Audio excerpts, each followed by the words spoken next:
Hello and welcome to a Supplier News series we have entitled Soapbox Social. For the first Soapbox Social, we want to discuss the Greenwood Initiative. Now, if you're not aware, the Greenwood Initiative is an economic justice initiative for Black Americans that was presented by Mike Bloomberg, a man who is running for president of the United States. Now, I'm pretty sure in the past couple of weeks you've heard something about it and may be interested in learning a little bit more. So today we're going to talk about it, highlighting what the initiative is, how it may affect Black Americans, and give our thoughts on the entire concept. So stay with us as we discuss the Greenwood Initiative, Economic Justice for Black America.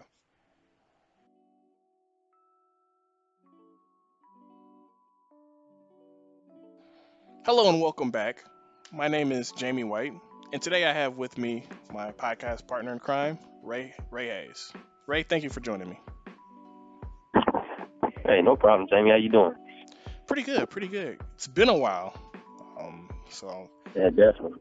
yeah, so Yeah, once definitely. again, It's been a nice little minute. yeah, so definitely want to, once again, Just happy you made me come back. yeah, I'm thankful that you're happy. Starting off 2020 with a conversation about, some, I guess we would kind of call it a controversial topic when it comes to the Greenwood Initiative. The reason why I say controversial is because it's focusing on one demographic based on race, which you don't really see a lot when it comes to Yeah. presidents and them running for office. But the Greenwood Initiative, the economic justice for Black America, once again is a initiative that targets Black Americans to help them grow wealth on different fronts, right? So the pieces that we're going to be talking about as we're looking through the document is we're going to look at how the Greenwood Initiative affects wealth through home ownership, investing in Black-owned business growth, investing in neighborhoods, so Black neighborhoods, and then addressing systematic discrimination, segregation, and social and civic barriers. So let's go ahead and let's start off through creating wealth through home ownership. So I'm going to read this off a little bit just so that people who are listening can understand where we're coming from. But Mike's plan, the Greenwood Initiative, lays out a plan to the creation of 1 million new Black homeowners and 100,000 new Black-owned businesses in the next decade. His plan also includes a 70 billion investment in the country's 100 most disadvantaged neighborhoods. Now, when we take a look at specifically home ownership, there are 1, 2, 3, 4, 5, 6 points that are involved with the Greenwood Initiative when it comes to creating generational wealth through home ownership. So what we're going to do is talk about a couple of the points at a time. So since there's 6, we're going to do 3 and then 3. So talk about the first 3 points and then the next 3 points after that. All right. Okay. So for those who are listening, just going to read them off so that you can get an idea on what we're going to be talking about, and then we'll get into it. So as you can see, point number 1, in mid 2019, the Black homeownership rate dropped 41%, almost 33% percentage points below the white homeownership rate. The decline in Black ownership has erased all of the gains made since 1968 passage of the Fair Housing Act. So he wants to address that. Well, actually, he's just pointing out, what it is. Mike's plan will address the homeownership gap by creating 1 million more Black homeowners. Actually, let's just go through all of this. So he gives a point and then he talks about how he's going to address it. So Mike will order federally controlled and mandated mortgage guarantees to update their credit scoring requirements for Black Americans, because Black Americans are in a poor situation in trying to get mortgages. And the last piece is Mike will create a housing fairness commission funded with an initial $10 billion to work with municipalities and nonprofits on testing policies aimed at reversing the effects of discrimination and expanding programs that work. So I just want to get your thoughts on, I guess instead of 6, it's 3 solutions that Mike Bloomberg is putting forth for Black Americans. So for me, in Yeah. regards to creating 1 million in black homeowners is totally great. However, definitely we have to go about educating and providing more information about credit awareness. So I know he has a plan to do that in regards to making credit more visible for black Americans. So that's definitely encouraging due to the fact is when you look at New York or Chicago, a lot of the areas where the population is majority black, they're being reconstructed. And a lot of the African Americans are moving out, whether they're going to the south suburbs of Chicago or they're going actually down south. For instance, the population in Illinois is steadily declining, and African American demographic is one of the biggest group of people who are leaving the city of Chicago. And a lot of those areas where they dominated in, you have more people with, I'm not going to say in regards to race, but people with awareness of credit and the awareness of the housing market are coming in and buying up a variety of these foreclosed houses and are beautifying the community. So if you had more African American people and just people of color having an awareness of the importance or the benefits of owning property, particularly a home or a 2-flat or 3-flat or whatever, that they can go about building up the community themselves and not having to leave from one state, or even possibly you have people maybe going to different countries due to the economic crisis they may be suffering or a variety of different reasons.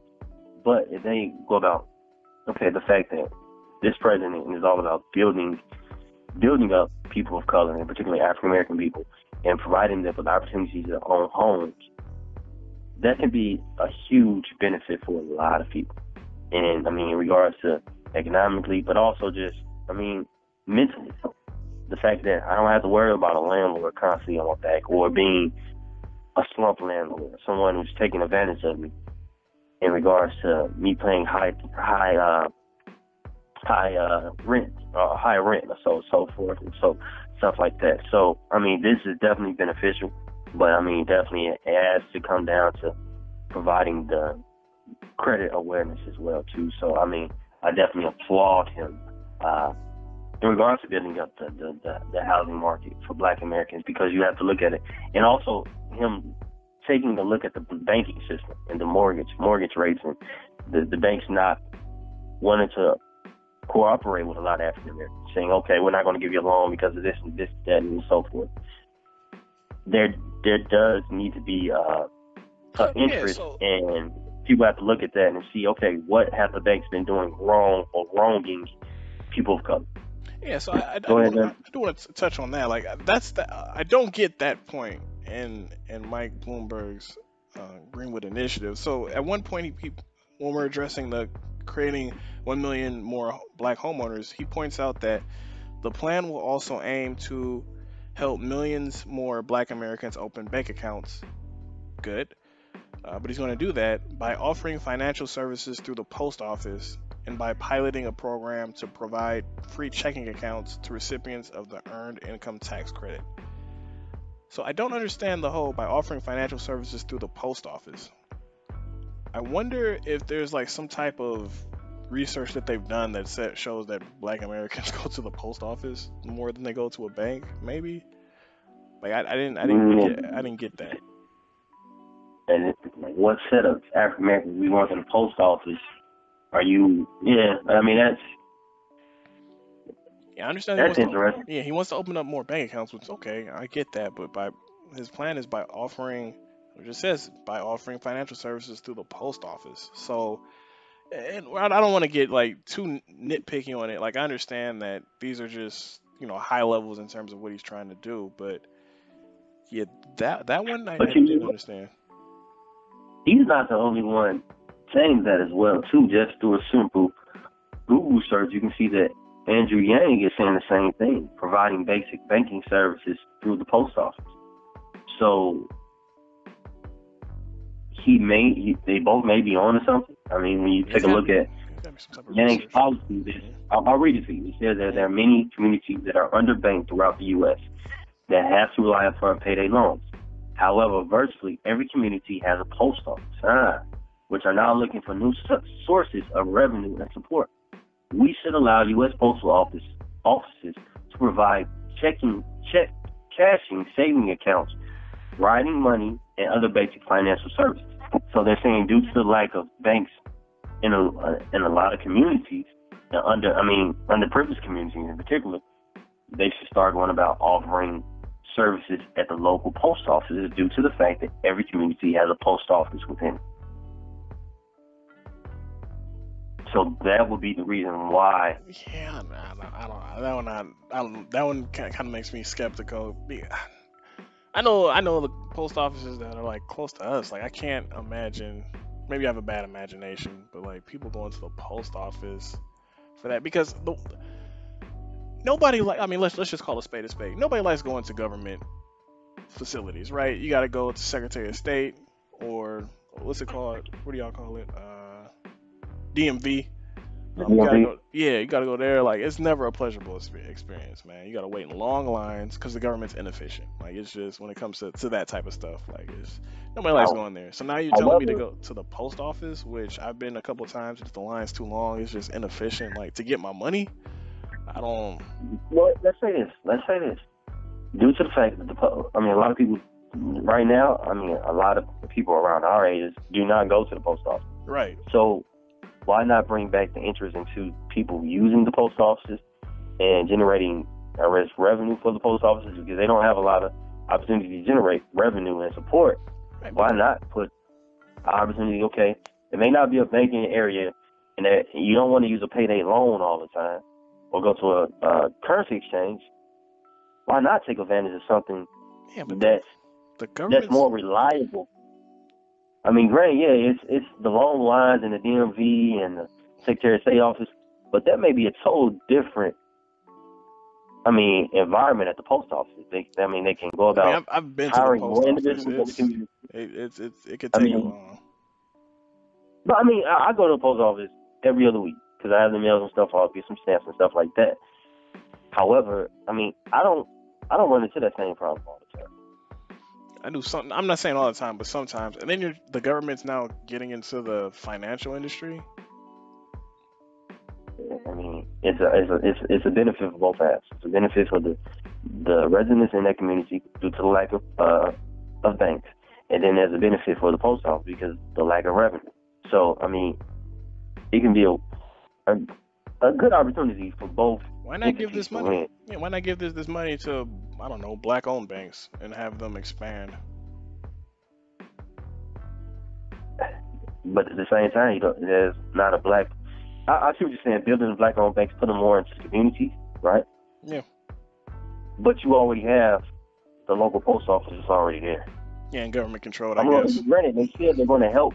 I know in the Greenwood Initiative, Bloomberg administration talks about building up black-owned banks and so on and so forth.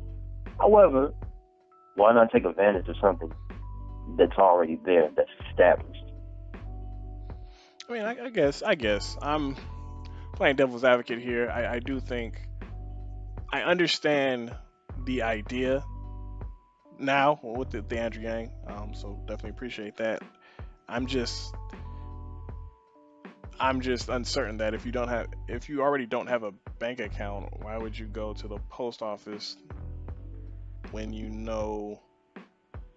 Sure. Yeah, there's just a lot that goes into that, and then you can create maybe not everybody online. You can't really, not everybody can create a bank account online, but I like you said, the recognizing the issues, and these are real issues, but I don't know if that's the solution. All right, let's go on to the next point, which is Black Americans being credit invisible.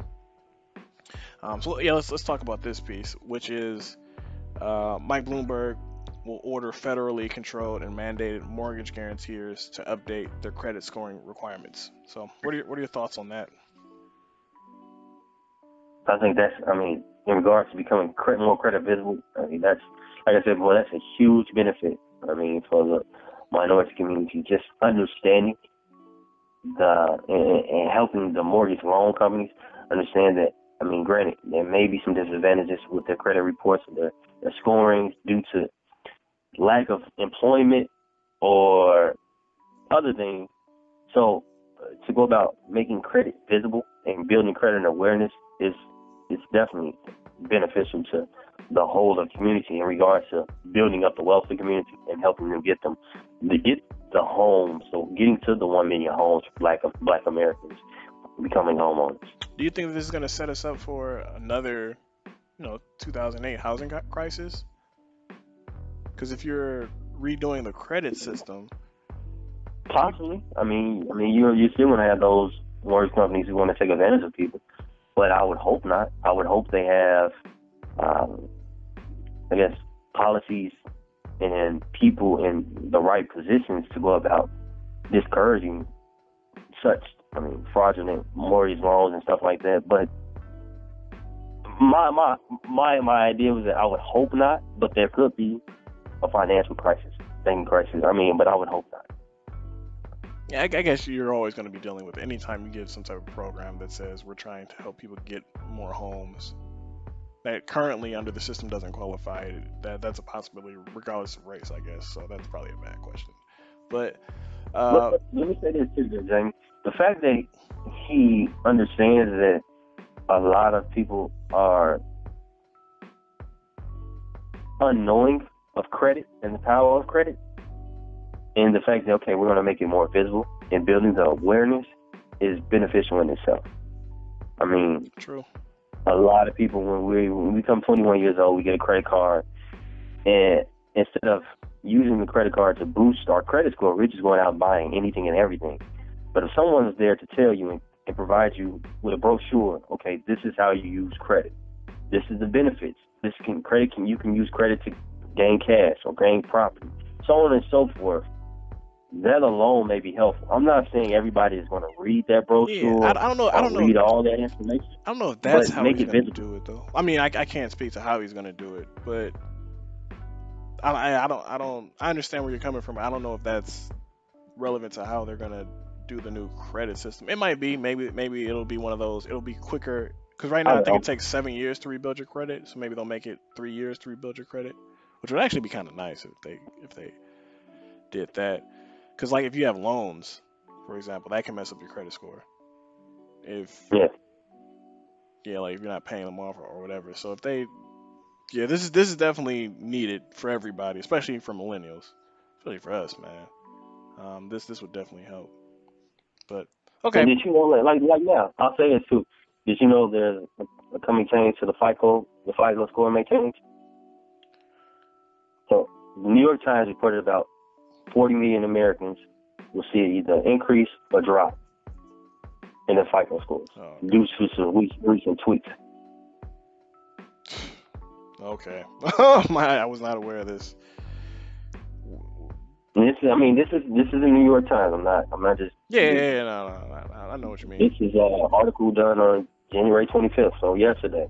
I gotta check. Talk about I gotta see what those tweaks are. Wow. Okay. Well.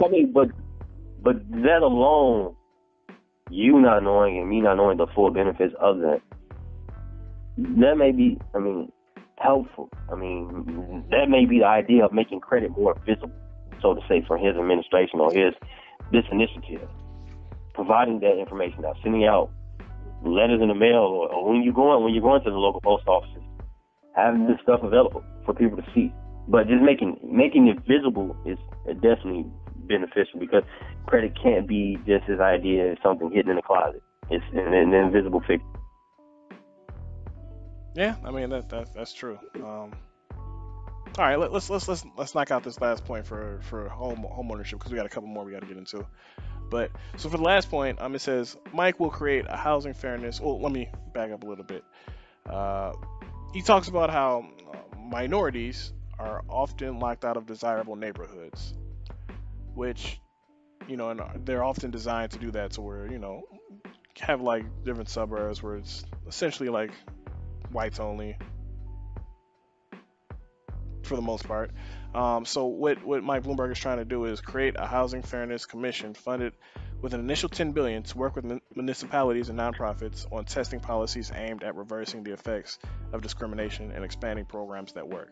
Now, I guess I'm extremely confused about this because aren't there already policies in place that are designed to make sure that there is no discrimination when it comes to housing and neighborhoods? So I don't understand why we're Yeah, creating new of course. policies instead of Isn't there still discrimination? well that's let me finish my point. So I don't Okay. understand why we're not just enforcing the policies that we have in place or doing a better job of enforcing them versus creating new policies. Like there's a fair housing it doesn't even speak to that, the Fair Housing Act. He doesn't have it in here, but like yeah, like there's multiple policies in place to ensure that people aren't discriminated against. Why are we creating new ones? Some of the old ones, I'll say this, play devil's advocate. Some of those policies, granted, they're supposed to be about helping those who've been discriminated against, but truly they're not. So, like you said, he's going to build on the ones that are currently succeeding, and I guess getting rid of the ones that they're currently not even helping. They're just there and getting the money to say, oh yeah, we're doing this and that, but they're really not beneficial at all. I mean, I don't agree with that because even he points here, the Trump administration has been reversing efforts designed to break down such barriers to upward mobility. Why not just reverse the reversal? Like I don't I don't know. understand. Yeah, I don't understand why we're investing 10 billion into some type of commission to create policies when we already have policies in place. I guess they're trying to research why aren't they working, but then you also go back and say Trump is reversing things. So how do you know that those reversals are having a negative effect? Like this, I don't. This is the only point that I'm like I don't understand it because there's already policies in place. Why aren't we just enforcing those? Yeah, I mean, maybe we don't have the skills and the right people in hand to enforce those policies. So, reversing the efforts that Trump administration has put Yeah, in according force to and according to Bloomberg, yeah, maybe something he's new. saying that. But yeah, like yeah, that one. So we're gonna move past that one. But yeah, that one that was only one of the three that I just. The other two I understand where he's coming from, but the third one I just was like I don't get that because there's already policies in place. The first thing that I would try to do is enforce those, switch back and enforce those, and then maybe put some type of investment into figuring out additional policies. But to create completely new policies, that just doesn't make any sense to me. All right. So we finished the home ownership. Took a little bit longer than I thought, but next up we're going to talk about black-owned business growth.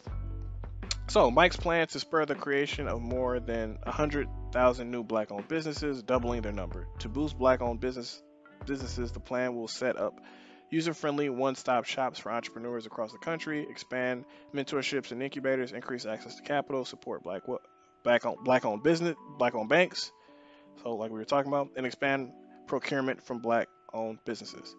So 4 points that we're just going to talk about real quick. Um, Black Americans own only a little more than 100,000 businesses.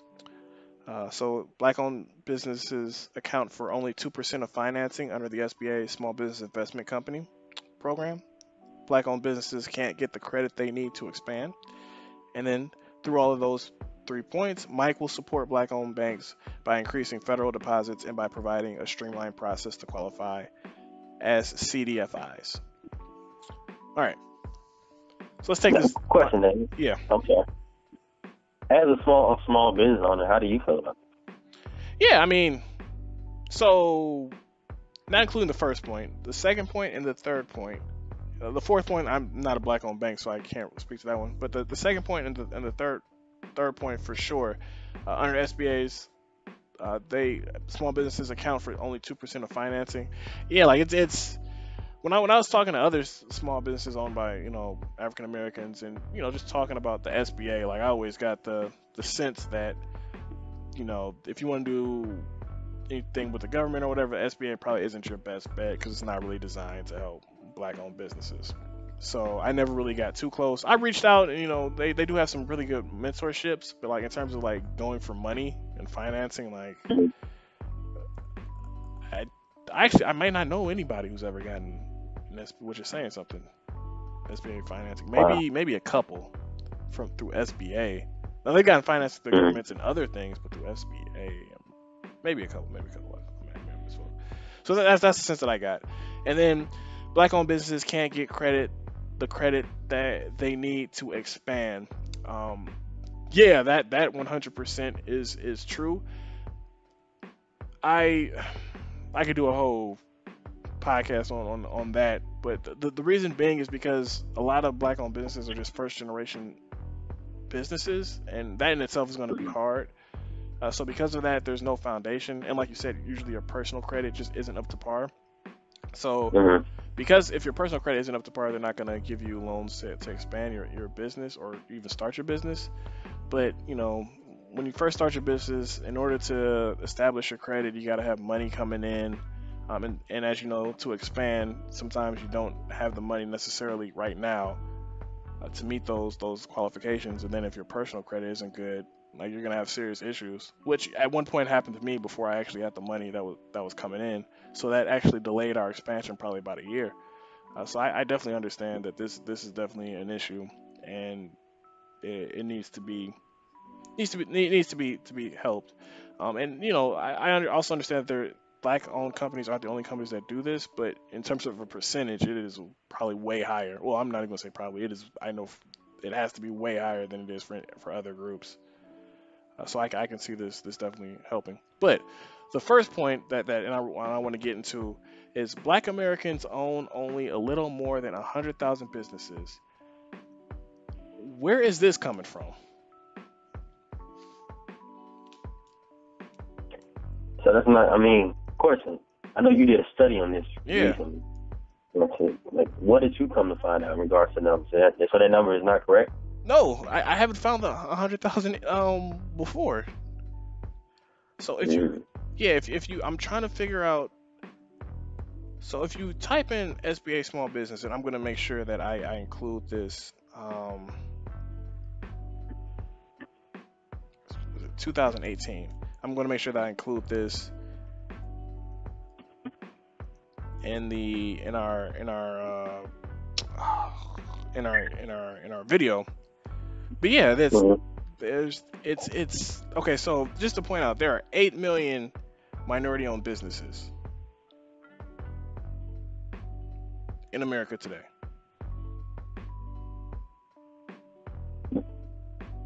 So what is 100,000? Yeah, I don't understand. Like that's 8 million minority-owned, and according to the SBA is any company that's African American, Hispanic, uh, Asian, and then Native American. Yeah. Yeah. So what it is? Yeah, the That's a 100,000. Yeah, huge, huge difference. I mean, what is that? yeah. Like you I said, think what was that going to come from? It? yeah, I think what they meant to say is more than 100,000 new black-owned businesses, because in the first part it says Mike's plan aims to spur the creation of more than 100,000 new black-owned businesses. So I think that they just misspoke, or that was an error. So what we're gonna say Yeah, is, that's a big yeah, error. I yeah, mean, I to know. put that information out there. I know it's a big error, but people make mistakes. So what we're gonna say is 100,000 new black-owned businesses, which I have questions about that as well, but we're gonna put that there. Now, I do want to talk about this and then definitely give your thoughts on this. It takes more than just setting up. Like he can hit that mark and go from 100,000 to 200,000 new businesses all he wants, but if those 200,000 new businesses aren't prepared, then that number doesn't mean anything. Because what after 2 years, a large percentage of businesses close, right? Right, Due right. to lack of funds. And then for Black Americans, it's So, even higher. So what I would like him to do is more so focus on the percentage that succeeds versus mm,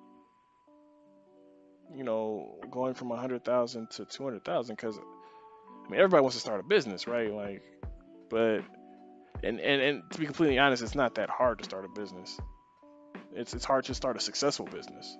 Like that's the key here. right. So I would rather him focus more so on like success and like doing that versus let's just start a bunch of businesses. Um, Yeah, that can be unbeneficial as well because okay, I start a business, it's unsuccessful.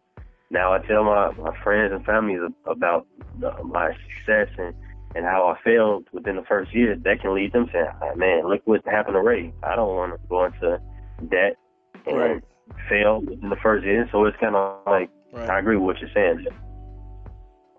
yeah. So, I, yeah. So that one I can't agree on. I think it needs to be more of a focus on. And he talks about like how he will help them become successful. But I would like to see a different target versus we want to create 200,000. We want to double that and create 200,000 new black owned businesses. Um, I would just rather him more so focus on what's the success rate of for example white owned businesses percentage wise when they start out, and then maybe find the percentage of black owned businesses when they start out and try to get that percentage number up versus this, because we know for a fact most of those 200,000, if he does hit 200,000, most of those are going to fail anyway. Just that's just the reality.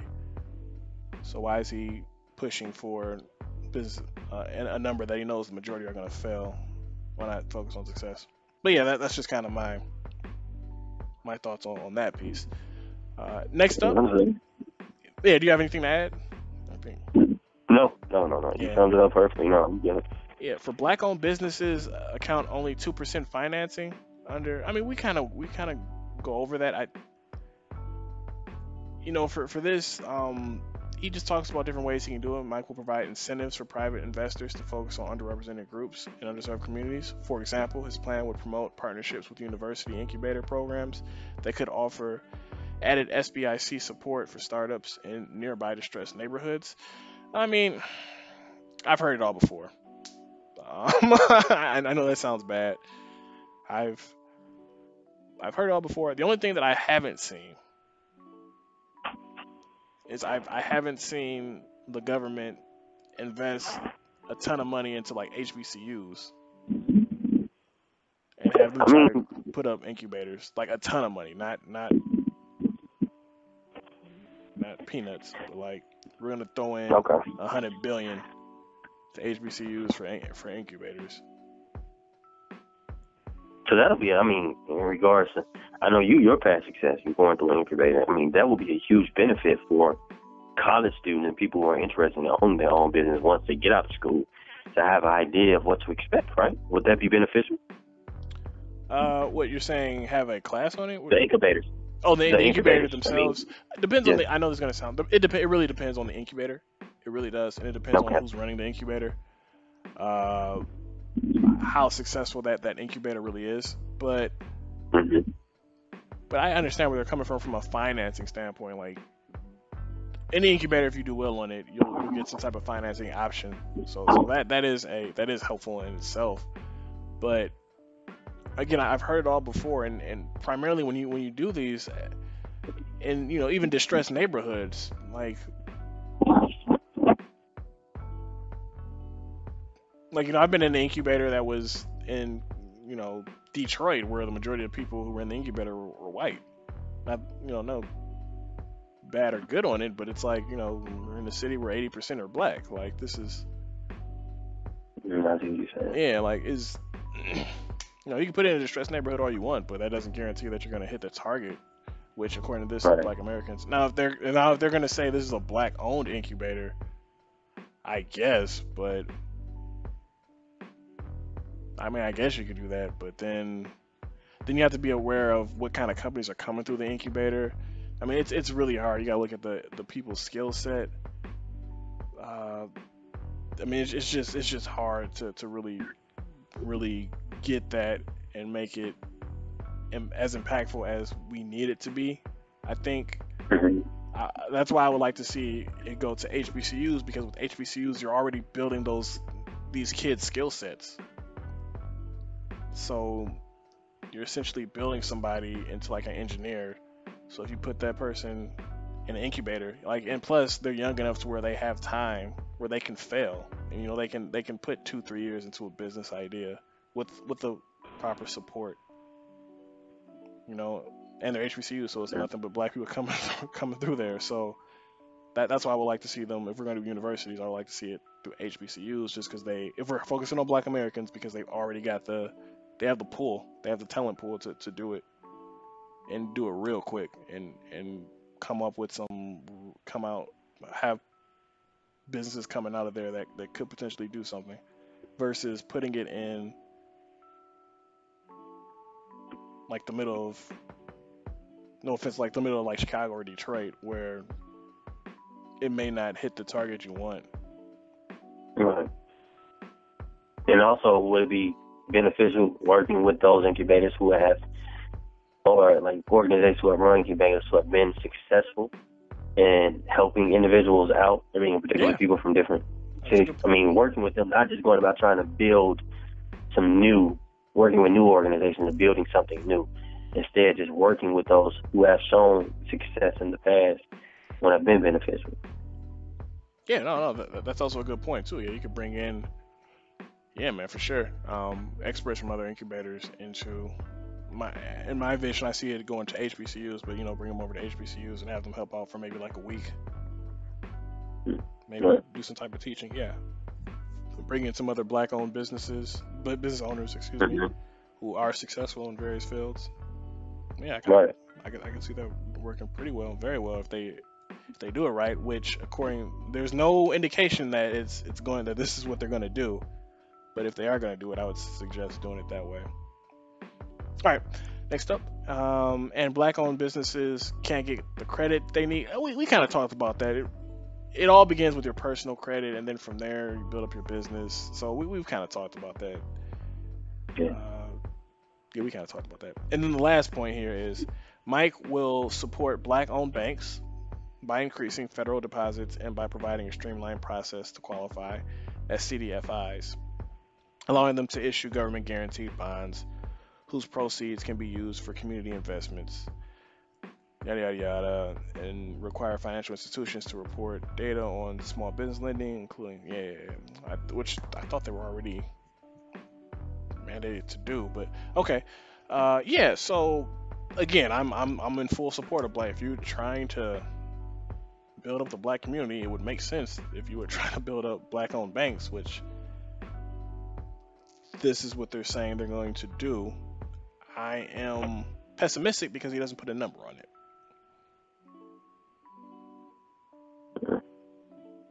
Maybe too early. I mean, it just maybe too early. Literally, the next piece is investing $70 billion in the neighborhoods. So, literally, he puts, so he's going to invest. What is in in home ownership. He's trying to get, what is it, 1 million new blacks. Yeah, in businesses, I guess it's 100,000 new businesses.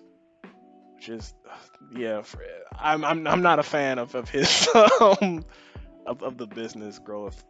Just because, not to say that he's not targeting the right things, but more so, I don't know. I need more information to understand how he's doing this, because he's hit the targets. Yeah, he's hit the targets. I'll give him that in terms of like what the issue is. These are the targets, but I don't know about these solutions.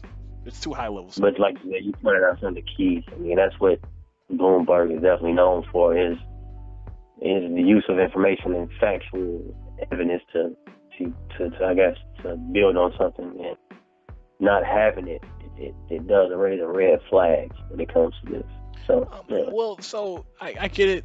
So I said at the very beginning, like, this is an overview, which fine, but I guess what the strategy for, I guess maybe all presidents is, you give the overview and then it's all about trust, right? Like, based on my history, this is why you know that I'm going to do these initiatives, or this is why I'm going to do this. Yeah. Like, I don't know. I will note that, like, this is all a 10-year plan. Maybe I should have said this a little bit earlier, but this is all based on over a period of 10 years. So it's gonna take some time. Yeah. So I need more information on that piece. I'll say that. All right. Next up, let's talk about the neighborhoods. So investing 70 billion in the neighborhoods that need it most.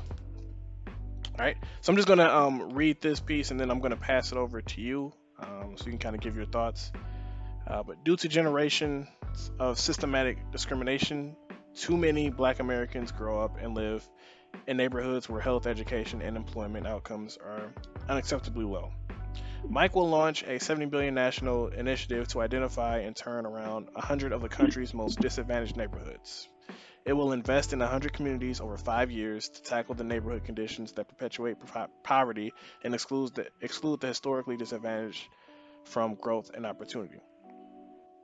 The plan will orient all federal, human serving agencies with an equity framework that is place based and evidence based, using rigorous blah, blah, blah, blah, blah, blah. So, like you just said, he's going to use data to figure it out. All right, what are your thoughts? 70 billion over 5 years, he's going to target 100 neighborhoods. What happens if you're at neighborhood 101?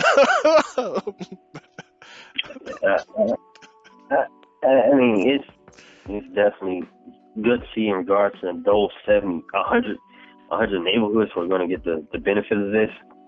But my question is, how will he go about determining which neighborhood gets what? Yes, yeah, I think that's what everybody's like. How are you figuring this? Why?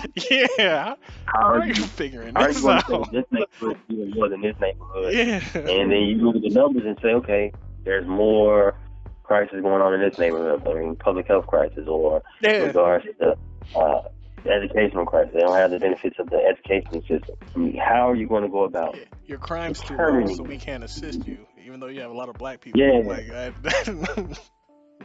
because I mean that's the key thing. Are we going to look at, like you said, the crime? The crime is a big negative. So we're not going to give it to this neighborhood. Granted, we know you all need it, but we're not going to help you out because the crime rate is too high, or too low, too low.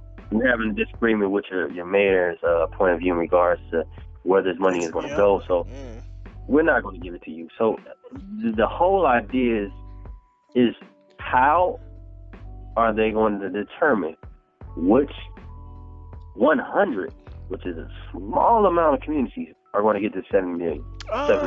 So, if I'm not mistaken, Black Americans, that's about right in terms of where the majority of Black Americans live. We only live in like, I want to say like 100 cities. Majority of us. Like if we sat here and counted out, we could probably do that.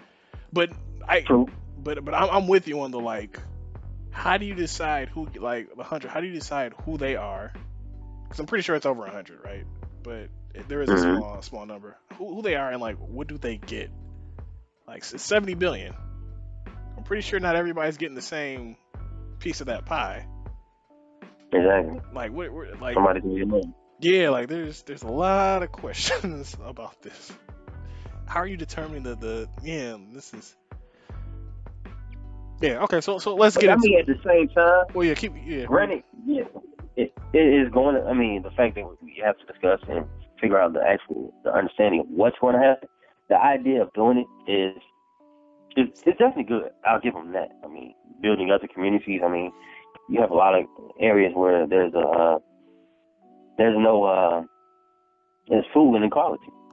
And people are going to fast foods day in and day out. And they don't have the resources to go to a market that sells healthy foods, something like that. Whole foods, healthy foods, not more than just fast food. So, are you going to provide this community with the resources to partner with a grocery store and build a community-based grocery store for the community? I mean, it's the whole idea of building up community is definitely great.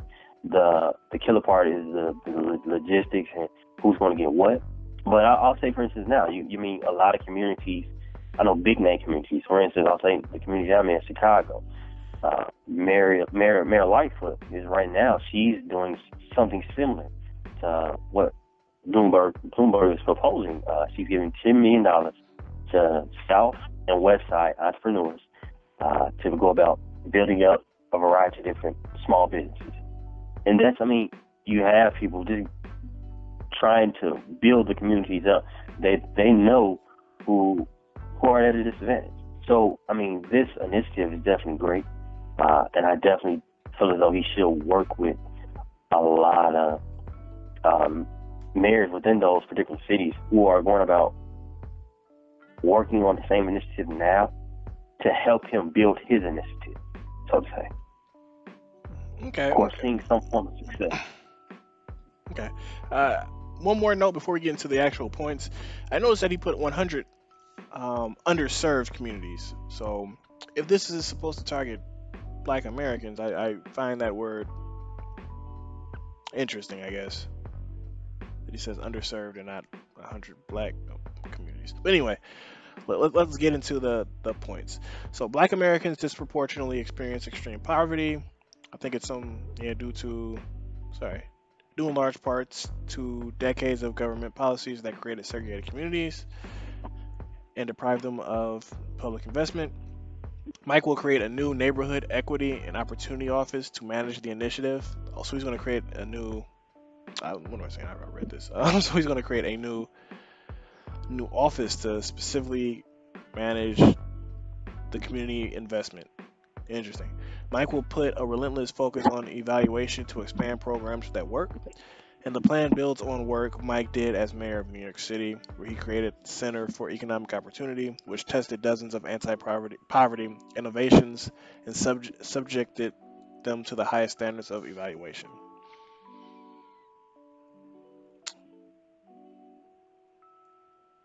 Sorry, I'm thinking if I was going to read that. Okay, so let's talk about this point by point. So, Black Americans disproportionately experience extreme poverty. I mean, we can pretty much agree with that. Like, there's really they give stats here if you want to read it, but I mean, we're really nothing else to Yeah, say. where? Yeah, this is true. Yeah. Mike will create the new neighborhood equity office, opportunity office. So, what do you think about that? Having an entire office specifically created to manage the investment of these 100 neighborhoods. My feelings, I would be interested to see who he's going to put in charge of this particular Yeah, office. yeah. That would be my whole caveat. Who's going to be in charge of this? And are you just going to put someone you know or are friends with in this position, but that really have no experience? Are you really going to invest in putting the right person in this seat to go about superheading this initiative? And if so, then this could be beneficial. But it all centers around who's going to be in charge, and are we just going to look at some of the information instead of the whole to build up the entire network of communities we're going to be working with? Yeah, my biggest concern of this, don't know how else to say it, so I'm just going to say it. My biggest concern is gentrification. Like this, you don't want this to become one massive gentrification. And what I mean by that is there are areas in every city, like Chicago and especially Detroit, where, it definitely needs to be built up. My concern is that you're going to build it up, and then instead of it being 80% black, it'll just be 80%, or it'll be 25% black or 40, something like 50. that. Yeah, Right. like something like that. Like, and I can't think of an example where that didn't happen, where the demographics did not change based on the investment in the community. Maybe Atlanta did. I guess Atlanta might be a good example where it did not change. Yeah. But, I mean, you still have people complaining now in regards to Atlanta. I mean, with the new stadiums coming in, with the Mercedes-Benz Stadium, you have that community constantly changing. You have certain sects, when they come in, like you said, when you come in, you build something new, and the people who lived in the community prior to that new construction being built are moved out, are pushed out, because now they can't afford it. So now you bring a whole new demographic of people in, and it's a whole different ball game. So the people that were there previously can't benefit from those new stores or stadiums or economic that's being generated within that community. So what was it for? You just, I don't know. Yeah, That's a good no, point, though. I'm with you on that though. Like, I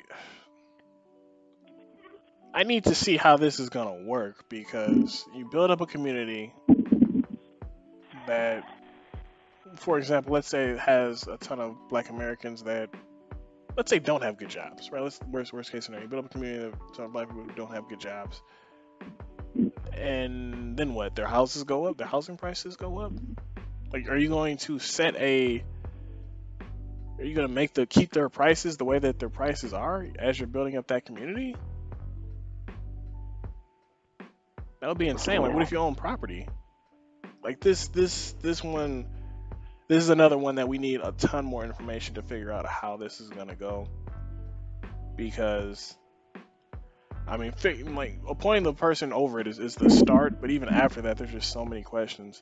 Like, what happens if you give, let's say you target Detroit, and for example, and then the mayor of Detroit, not saying that he's going to do this, but let's say the mayor of Detroit decides, hey, I just want to build up, like you said, I just want to build up this particular area. Let's say it's also weird because currently the mayor of Detroit is white. So how does that look in terms of optics, right? Like, you're trying to build up the black community and you authorize it to the white guy who's deciding where the money goes for black Americans. That optics looks weird. Yeah, I don't know how this is gonna go.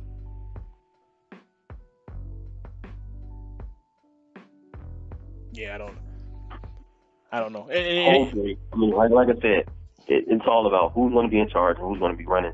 Yeah, that's this what it comes. initiative That's and pretty much what it so comes down to. Yeah, and how they decide to operate it. Yeah, that's pretty much it.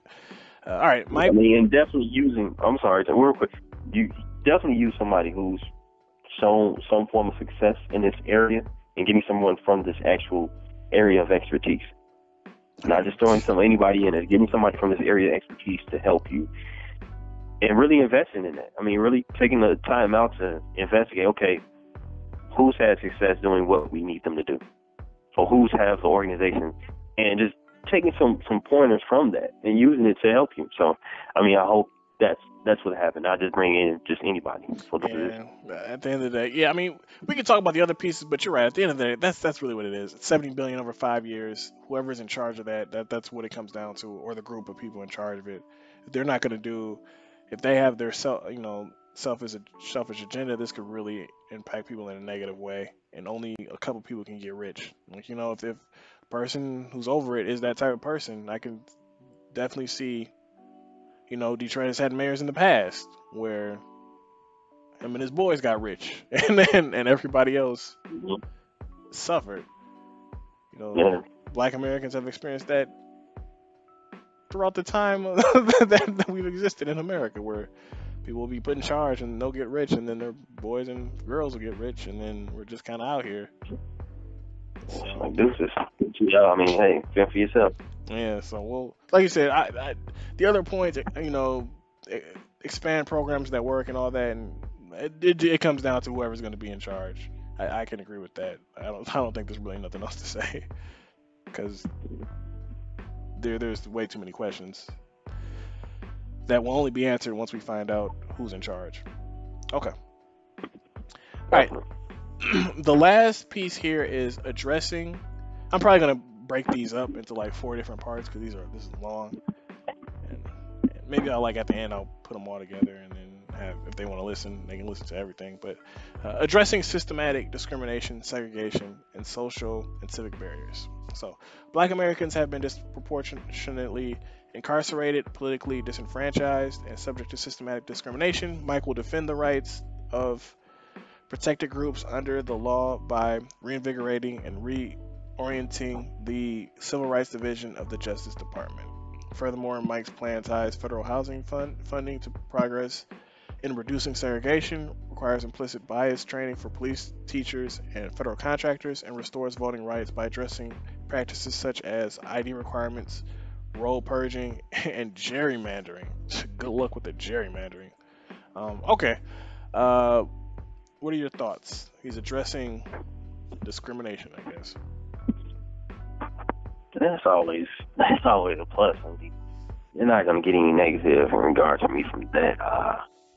Addressing discrimination is I mean, we have to go about not only just educating police officers and teachers and political figures about discrimination. I mean, you have to put it into action, not just saying, okay, we're going to, like what Starbucks did. We took a day off work and we did a big initiative to talk about discrimination or talk about diversity. Actually employing the right people in those positions, and when it comes to hiring new police officers or educational figures, like providing that information then and there, and determining who we're going to put into these positions, and doing evaluations. I mean, psychological evaluations, asking them questions, getting a better understanding of who they are, instead of just putting them in these positions, and putting a inclusive amount of people of color in these positions to patrol the communities they operate in and they live in. Not just putting someone from, let's say, from the suburbs into a Chicago public school system or Detroit public school system. Like putting someone in the community that can be beneficial and can be a face. Like, okay, I see that person on a daily basis. They understand my struggle. They understand what we go through, and they may be able to make a benefit, but not just okay. We're going to educate them. It has to be more than just education. So what else does that have to be other than education? Like, just when it comes to the hiring process. Oh, okay, I get what you mean. Correcting the whole hiring process. I get what you mean. Okay. Yeah. Okay. All right. So for this one, there's 3 points, and then it's what Mike does to solve everything. So they first talk about education. Black students attending a school, or excuse me, the average black student attends a school in the 37th percentile for test score results, whereas the average white student attends a school in the 60th percentile. So he's just pointing out different issues. America's higher education system is supposed to be a great equalizer, but it does not provide equal opportunity for all students. Black American enroll and graduate at lower rates than their white peers. Okay. And then black Americans are incarcerated in state prisons at more than 5 times the rate of whites. We don't have to get into that. That's pretty well known. All right, so Mike will act to address systematic discrimination. Civil rights are a prerequisite for realizing one's potential. Mike will defend the rights of protected groups. So basically what I just talked about before. So once again, he points out the issue, but his solution isn't really anything. Actually, he just points them out, and then he just talks about how he's going to fight for the rights of black people. This is probably his weakest part of his initiative, in my opinion. Because the other ones, there was always some type of target, like 70 billion to invest in the communities, 1 million in homeowners, 100,000. So he wants to double that. With this one, it's just these are the issues that are going on, and I want to help. Right? He doesn't say he wants to put black American students from 37th percentile to 50th percentile. Like, there are no measurable goals involved in his solution. Yeah, so this one is easily his weakest one. Once again, like you said, like I'll give him that. Like it does look like he does his research, and it does look like he's identified the key issues that black Americans have. But is that enough to get the black vote, I guess you would say? I don't know. That's definitely not enough. But for some people it is. Just the idea from talking about it, making them talking points, it could be for them. So the same. Making it talking points. Maybe. And this may be as far as it goes. Yeah. That's you hit it head on. It may be as far as it goes. Like, honestly. Yeah, what I will say is that if there were anyone if you wanted to create a black agenda, this would be these key points would be a very good place to start. I'll give them that. This is for anybody, black, white, or otherwise. Like, these would be really good places to start. Like, okay, these are the key issues that we have. and then you could just flush those out if you're trying to create a black agenda. Like this would be it. But there's this leaves me with more questions than answers, and that's typically not a good thing. Um, but he has identified the issues. Do you think that there's any issue in his initiative that he hasn't discussed? Um, the idea of, like I said, I mean, before, when he talks about credit visible, I mean, credit awareness would be my whole idea. I mean, just talking more about that, expanding more on that would be beneficial for me to hear more about. Grant, I understand he's talking about educating police officers and school officials more so about more than just education. I mean, I think he needs to go more into detail. I mean, once the education is given, how people be punished for their discriminations or. Yeah, I'm more so. I do agree that there's in this document there's a lot of things that he can go more in depth on, but I more so meant like, let me think of an example. Like he doesn't talk about, I don't know, healthcare for Black Americans. He doesn't. Oh, okay. Yeah, like, is there anything that he didn't touch about? Healthcare, food inequality. Definitely in regards to, I mean, healthcare and the building up, I mean, hospitals in the African American community. Right. A lot of them are lacking. I mean, there are a lot of them are lacking. Focusing more on STEM, but also focusing on healthcare, building more African American doctors, student loan debt. Student loan debt. That's actually really good. That is extremely. I mean, you can't build 1 million African American homeowners if you have a majority of African American women, because African American women are attending college at bigger rates than anybody. So you want to build this up for 1 million homeowners, but you're not addressing student loan debt and predatory student loan debt. I mean, how can we fix this? How can we go about? I don't know, changing interest rates, doing something. I mean, you hear Bernie Sanders or Elizabeth Warren all talking about student loan debt. I don't hear that. I mean, hear that because in order to build up, like I said, 1 million Black homeowners, you have to address student loan debt, because a lot of the people who are going to go into getting homes will be college-educated individuals, and those college-educated individuals will have a significant debt. Yeah, I mean, definitely. I mean, healthcare is extreme. I mean, you have these hospitals, particularly in Black communities, who the people who are working in do not give a damn about the people at all that they're helping. I mean, you go to these hospitals, there's blood all over the floor. It's unsanitary, and I'm not just speaking off just hearsay. I'm speaking off of experience. I mean, you have to build a network up of people of color within the healthcare system, not just building up the healthcare system itself, but building up the people who are working in the healthcare system as well, and educating them about diversity and inclusion and discrimination as well. I mean, as of right now, those are the main two things I can think about. But what about you? Do you think what's some of the things he mentioned? Yeah, the only thing that I could see was like the healthcare piece, just off the bat. But everything else. Student loans is a good one I hadn't thought about, but yeah, that one was a really good one. And the only reason. And also, I mean, yeah. I'm sorry. No, the only cut you off. My bad. No, you good. The only reason I've talked a lot here, but the only reason why I was thinking about healthcare is because I think, if I'm not mistaken, like Black males specifically, like we have like the lowest, was it age, whatever? Like we die the youngest or whatever. If I'm not mistaken, so like that's something that I could think of. But what were you about to say?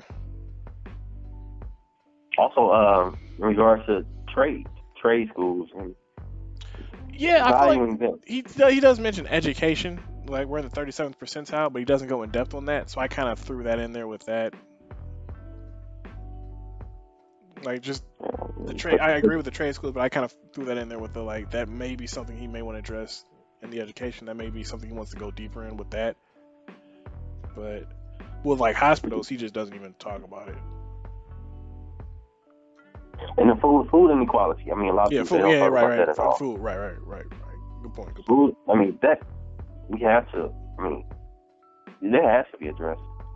And I mean, preparing more people for the STEM education is very, very important. I mean, engineering.